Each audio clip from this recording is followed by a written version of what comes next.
दसे समनि थाखाय सिगां फारसे लिंहरदों।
चिफ मानवगेदेर प्रमद बर' दैदेननाय इउ पिपल राजनिति हान्जा बिथांमोननिसिम आङो रोजा रोजा आङो साबायखर हरदों। लोगोसे पार्टीनि जेसेबांखिनि मावथिफोर दं आरो जोंनि समस्तिनि मावथिफोर दं बिथांमोननि सहाय मदद मोननानै आंखौ बे ओनसोलनिफ्राय सासे बिजाथि हिसाबै फसंनानै फैबाय थानाय दिनाव बे ओनसोलखौ इउ पिपल राजनिति हान्जानि आदर्शजों खामानि मावनो थाखाय आंखौ बिजाथि हिसाबै फसंनायनि थाखाय मदद होनायनि थाखाय आङो बिथांमोननिसिम आङो खर' गंग्लायै आङो बिथांमोनखौ साबायखर हरदों। लोगोसे नैबे गहपुर ओनसोला जोंहा बिटिआरआव गोदानै हाबबाय आरो बे ओनसोलाव हाबनायजों लोगोसे गोबांथार बेखौ बिटिआरखौ इमप्लिमेन्ट खालामनांगौनि जोंहा बिबान थाबाय आरो बेखौ फुल्लि खामानि मावनो थाखाय आङो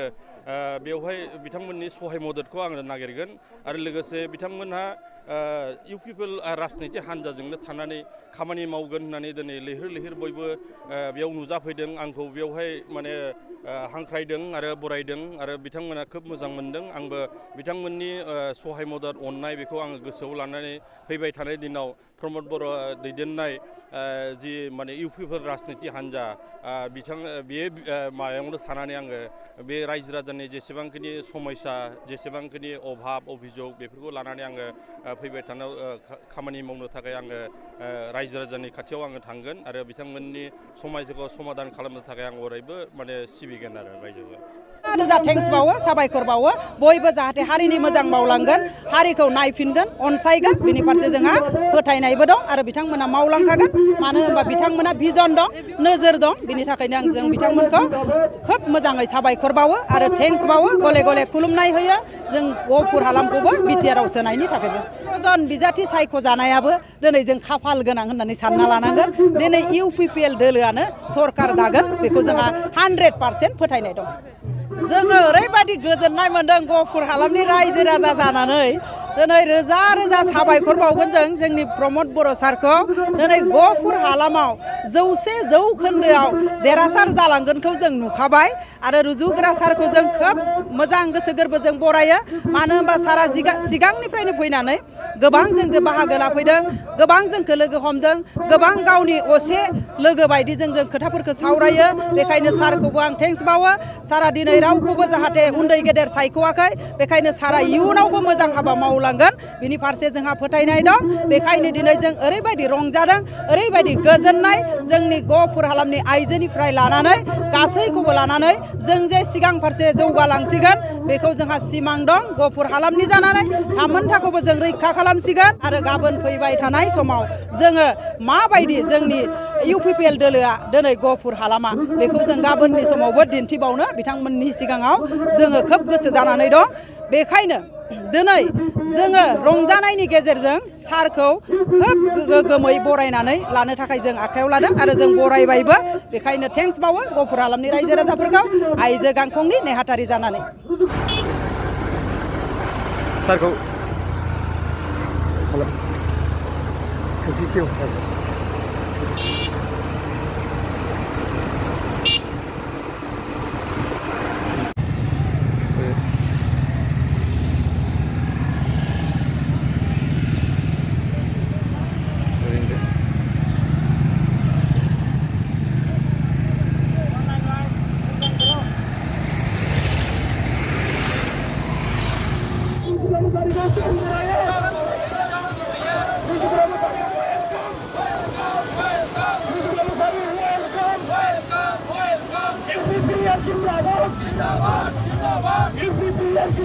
जिंदाबाद